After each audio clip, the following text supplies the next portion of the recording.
নমস্কার বন্ধুরা, রান্নাঘর থেকে আর একটা স্ন্যাক্সের রেসিপি নিয়ে চলে এসেছি। তা আজকে বানাবো দেখুন সেদ্ধ আলু দিয়ে আর সুজি দিয়ে একটা স্ন্যাক। তার জন্য রেখেছি এখানে একটা গাজর এভাবে গ্রেটারে গ্রেট করে নিয়েছি, কয়েকটা মানে 3টে কাঁচা লঙ্কা কুচি, আর এখানে আদা কুচি নিয়েছি। আর আলুটা আগে থেকে সেদ্ধ করে গ্রেট করে নিয়েছি, 2টো আলু।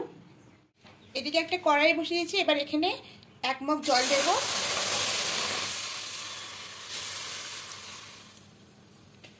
এবার জলের মধ্যে পরিমাণ মতো লবণ দেব,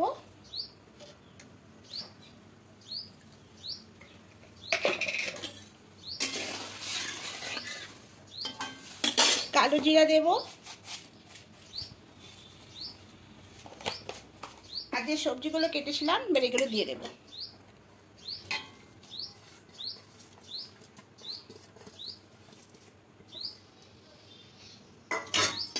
দিয়ে খুব ভালো করে মিশিয়ে নেব।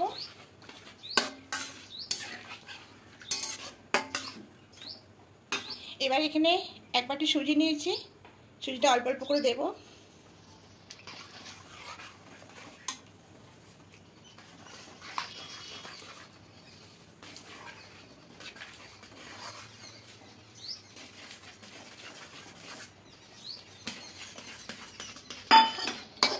খুব ভালো করে এভাবে মিশিয়ে নেব, আমি সুজিটা সেদ্ধ করে নেব। দেখুন সুজিটা মিশে গেছে, আর একটু মিশিয়ে নেব। এবার সেদ্ধ করা আলুটা দিয়ে দেব, দিয়ে খুব ভালো করে মিশিয়ে নেব।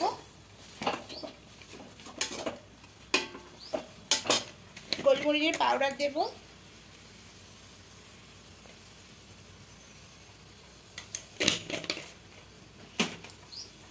আর আধখানা পাতিলেবুর রস দেব।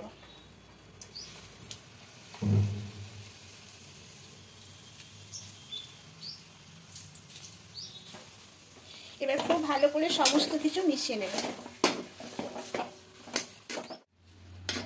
এবার এটা দেখুন হয়ে গেছে, কড়াই থেকে ডোটা উঠে আসছে।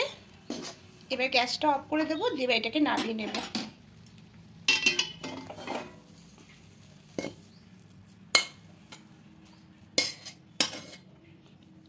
একটু ঠান্ডা করে নেব, ঠান্ডা করে নেওয়ার পরে এটা একটু মেখে নেব।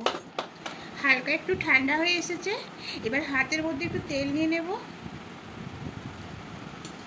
তেল দিয়ে এটাকে খুব ভালো করে একটু মেখে নেব এভাবে।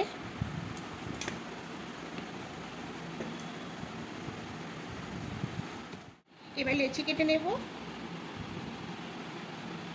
যে যেরকম শেপ পারে করবে, আমি এইভাবে করব।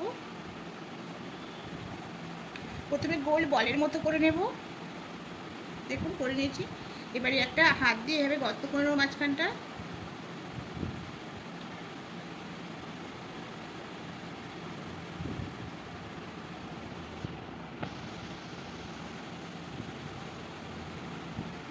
এইভাবে প্রত্যেকটা করে নেব। সবগুলো বানানো হয়ে গেছে, দেখুন এইভাবে লিচিগুলো করে নিয়েছি। এবার কড়াই বসিয়ে সাদা তেল দিয়েছি, তেলটা গরম হয়ে গেছে, মানে হালকা হালকা গরম হয়েছে। এবার একে একে এগুলো দিয়ে দেবো।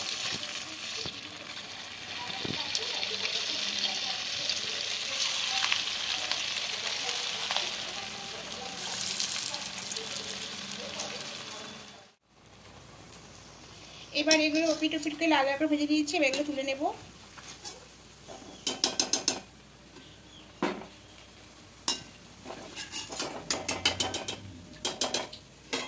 বাকিগুলো ঠিক এভাবেই ভেজে নেব। দেখুন বন্ধুরা সবগুলো বানানো হয়ে গেছে, তা কত ক্রিস্পি হয়েছে আমি একটা ভেঙে দেখাচ্ছি আপনাদের। দেখুন খুব অল্প সময়ের মধ্যে খুব তাড়াতাড়ি হয়ে যায়, খেতে খুবই টেস্টি লাগে।